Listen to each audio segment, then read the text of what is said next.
Good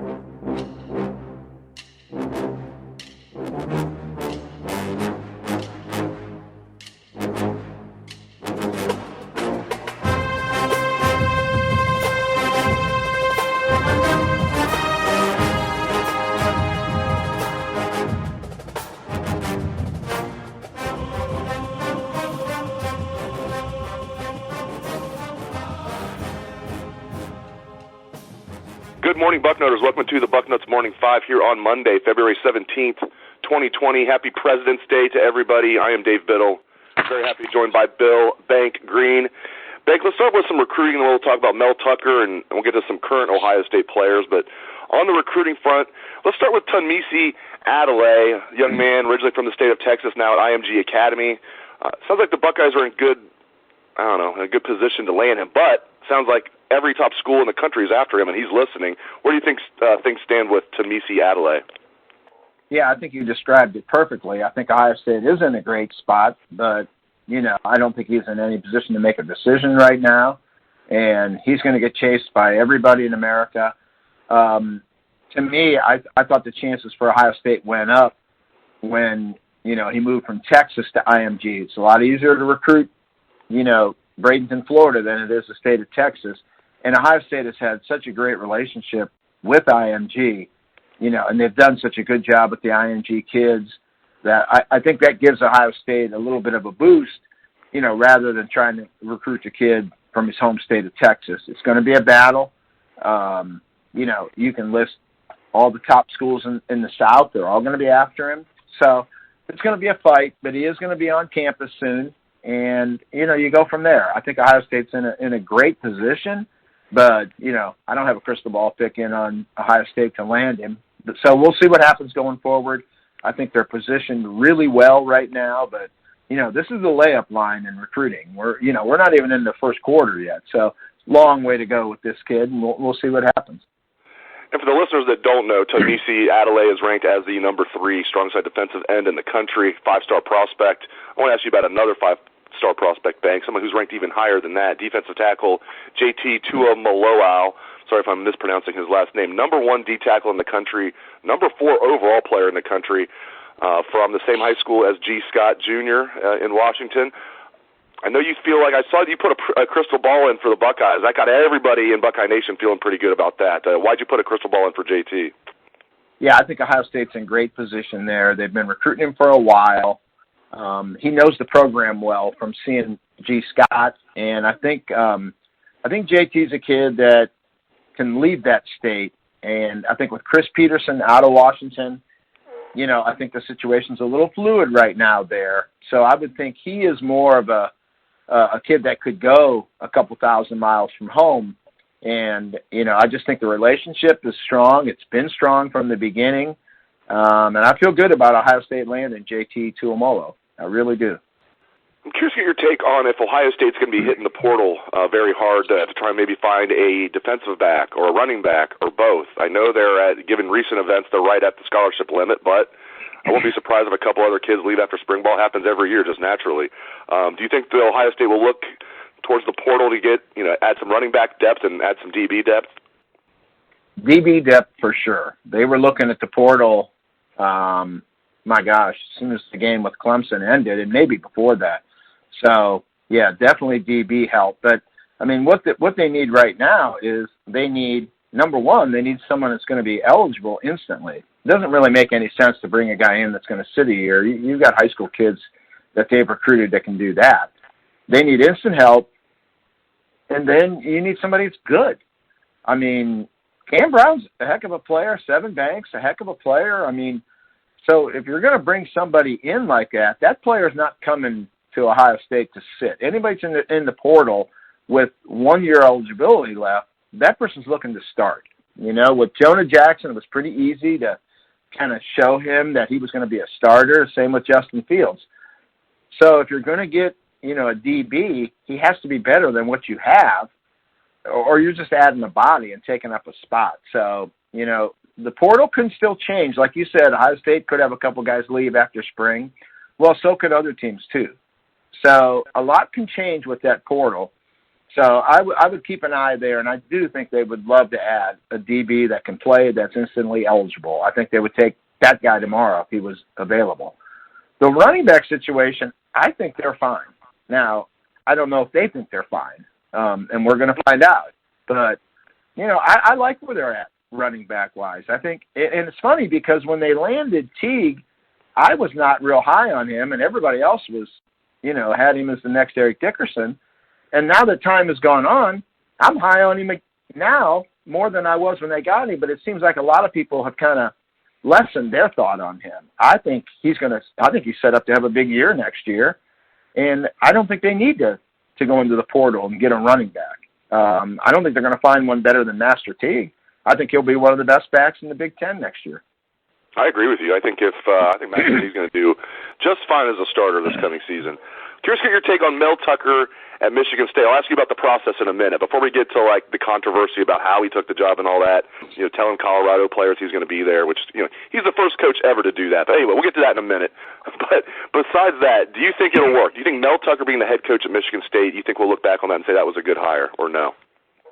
Well, I think he's a heck of a coach, and I think he can do a great job there. But I worry, where are they at with that roster right now? How long is it going to take to get that roster to where they can compete?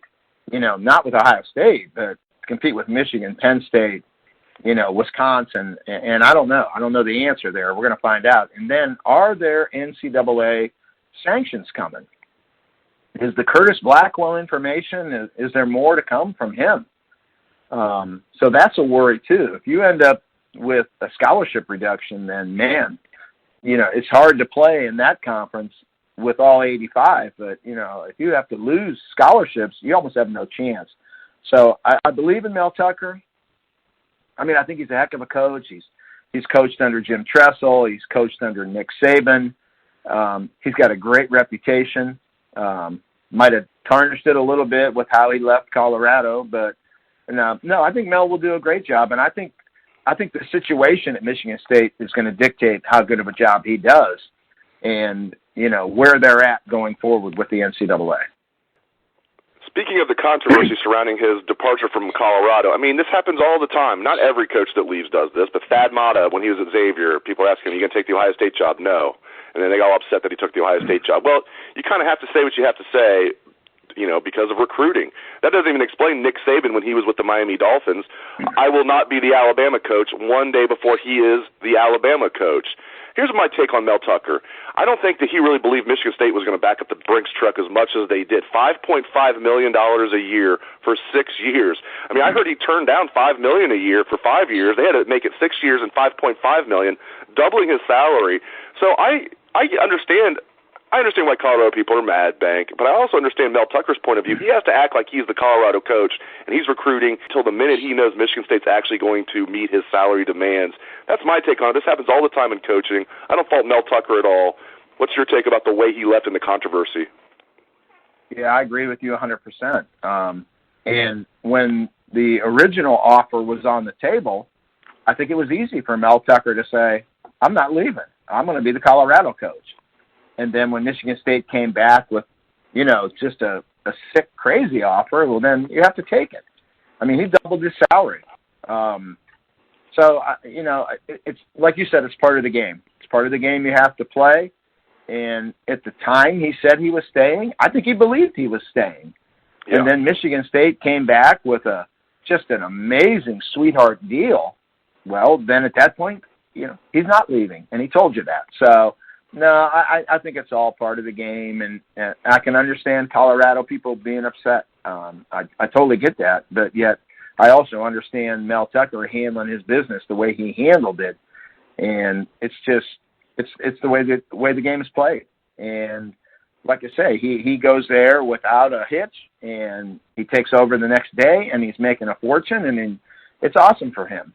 Now, when the kid he recruited wants to transfer, it's not so much fun for him, So that's where when people talk about how they hate the portal now and they hate free agency and they hate kids being instantly eligible and all that, it doesn't bother me a bit because there was no portal Mel Tucker had to go through. He didn't have any problem.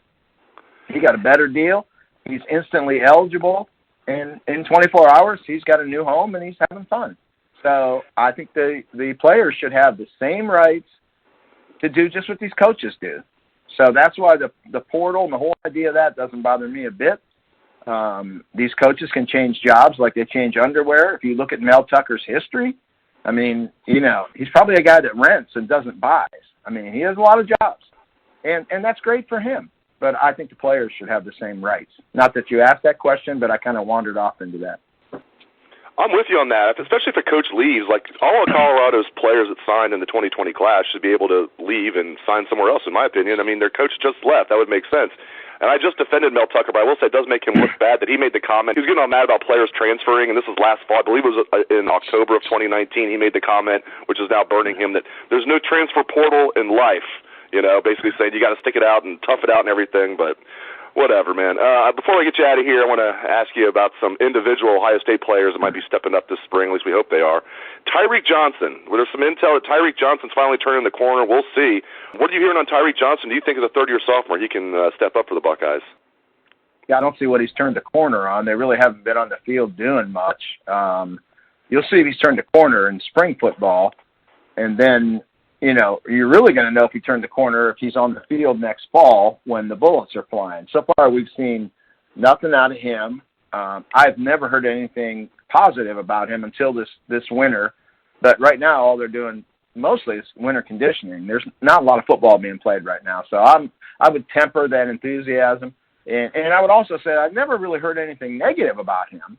I just never heard anything really good about him the whole time he's been here. And then if you look at how they have not played him. I mean, I don't think he played 5 plays as a true freshman in all those blowout games. They could have got him in there. And then I've never seen him do anything on the field last year. I didn't see anything. And, they had guys like Reap and Brown and Banks, and all those guys were ahead of him, Proctor. I mean, so I'm not sure if he's a corner or a safety. And, we're going to see this is a big year for him. This is a big spring for him. I mean, there are jobs open now. You just had 4 NFL guys walk out the door out of that secondary. Well, 3 with Wade coming back. But, I mean, there are jobs available. So this is Tyreke Johnson. This is his time right now to put the pedal down and shine. Next guy I want to ask you about, Cade Stover, Ohio Mr. Football. We weren't sure what position he was going to play. Looks like he's on the Sam Hubbard path. Came in as a linebacker, moved him to D-end. Now he's at tight end. Now Sam eventually moved back to defensive end, of course, so who knows what's going to happen. But what do you think about Cade Stover moving to tight end? I don't like it. I don't know. The thing with him is, I loved the kid in high school. And, he played safety. He played quarterback. He did so much, and he was so big and fast and such an amazing athlete that it was easy for someone like me to say, oh, my gosh, he's going to be 250 pounds, which he is right now. And, he'll play defensive end. But he never, ever put his hand down and played ever in his career. So there was going to be an adjustment there. It was not reasonable to expect him to come in and, take on these 300-pound offensive tackles. I mean, he's never done that before, but I thought this experiment would go longer than 1 year. I mean, I hated seeing him move to tight end, and that's not saying that his skills don't translate to tight end. They really do, but yet tight end at Ohio State's a dead position, and the DN position is an NFL power position. So I hated to see it for the kid. The fact that, Larry Johnson allowed this to happen tells me that, he probably wasn't getting it at defensive end. So, I hated to see it personally, but yet when you look at him as a tight end, I mean, he's got all the qualities that you would need out of that position. But, I mean, if he couldn't learn the DN position, now you're asking him to, again, learn a position that he's never played before. So I think the best thing for Cade is to find the absolute best position for him, whatever it is, and stay there and master that position. We knew he wasn't going to be a quarterback. We sure knew he wasn't going to be a safety, and that's where he played in high school. So put him somewhere and leave him there, and let's let him develop. So he's got a ton of talent, ton of skill, ton of athleticism. He's 6'4", 250 pounds. So there has to be a spot for him somewhere.